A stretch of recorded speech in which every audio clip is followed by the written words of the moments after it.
Bonjour à tous, alors de retour pour une nouvelle vidéo pour Aquaeco 80. Alors ça fait un mois qu'on n'a pas fait de vidéo, alors du coup on a eu une petite baisse d'abonnés, mais là je crois que la chaîne va remonter de plus belle parce que je viens de découvrir en fait sur les résistances des marques que je ne citerai pas mais qui commencent par la lettre T et la lettre A. Plus ou moins, vous verrez sur vos résistances hein, le chauffage, c'est-à-dire, bon là je l'ai débranché pour montrer hein, pour la vidéo. Je vais la mettre sur le côté, on va éviter de stresser les poissons.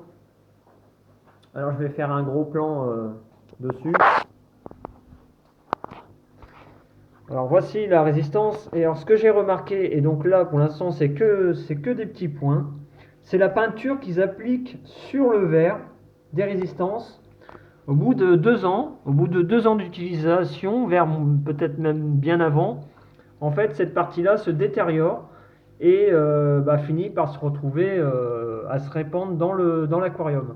Alors par chance, la résistance se trouve avant le système de filtration, donc pour ceux qui ont des casiers, tout ça c'est parfait. Pour ceux qui n'ont pas de casier, ça se retrouve dans l'aquarium et à même les poissons. Alors donc je ne connais pas les conséquences que ça peut avoir, mais j'ai constaté ça sur d'autres résistances et que là vraiment carrément au lieu d'avoir des petits points, il y a carrément toute cette partie là, la peinture qui se retrouve en fait à l'extérieur de la résistance. Donc moi j'ai pris une éponge verte, hein, je ne me suis pas posé de questions, j'ai pris un seau, j'ai mis la résistance dans le seau, au préalable je la coupe, j'attends qu'elle refroidisse pour éviter de se brûler ou de faire un choc thermique au niveau de la résistance, hein, ce qui pourrait la détériorer.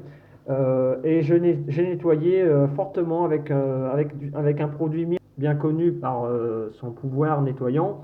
Et j'ai rincé avec de l'eau tiède plusieurs fois pour vraiment éliminer toute trace de produit. Ensuite, j'ai bien évidemment replacé la résistance dans l'aquarium. Pour l'instant, la résistance, elle ne chauffe pas parce que on est en plein été et les aquariums sont relativement à 25 degrés, voire 26. Là, je ne sais pas si on va le voir sur l'image, voilà. On voit que ça se situe entre le 20 et le 30 degrés, donc c'est 25, 26 à peu près. J'ai d'autres aquariums où que là, ça se situe à 25 piles. Donc là, on va peut-être pas voir avec la caméra, il y a trop de verre, donc du coup, ça réfléchit trop. Et en fait, j'ai fait, comme vous pouvez voir sur cet aquarium-là, une petite montagne d'algues qui fait que du coup, on a moins d'algues qui se met sur les vitres avant. Voilà, et on a une très belle montée d'algues sur la paroi du fond qui justement évite d'avoir sur la partie de devant de l'algue. Il faut savoir que cet aquarium là, j'ai pas nettoyé les vitres depuis 2 semaines. Donc franchement, vous voyez, il est vraiment, on voit pas la vitre. Hein. Vous voyez, je pose mon doigt sur la vitre, on voit vraiment pas on voit pas voilà, on voit pas de saleté, on voit pas d'algues. Alors on va passer maintenant sur l'aquarium 100 litres. Avant de passer sur le 100 litres, je vous montre l'évolution du Pico Aquarium, les 700 centilitres d'eau, enfin on va dire 1 litre avec le réservoir qui se trouve en dessous. Les bactéries se développent. Par contre, ça pousse pas des masses. C'est normal, il n'y a pas de résistance. Moi, c'est un aquarium qui me plaît plus ou moins, on va dire. Mais il est quand même pas mal. En fait, le sol commence à se découvrir petit à petit et commence à dévoiler de plus en plus le décor. Alors l'aquarium 100 litres, il est pas mal. Ça a poussé depuis, un tout petit peu.